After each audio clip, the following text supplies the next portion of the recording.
তোমাকে ছেড়ে ভাই নোয়াখালী মানুষের ভিতরে ভাই এমন ট্যালেন্ট আমার আগে জানা আছে না।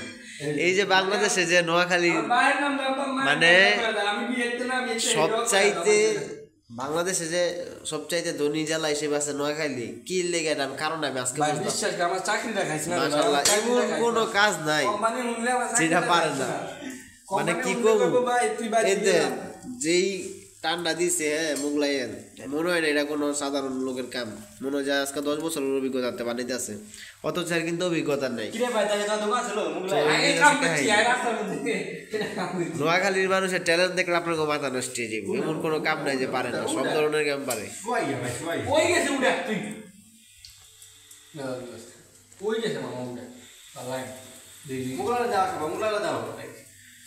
আচ্ছা ভাই আমার বাড়ি তোমার বাড়ি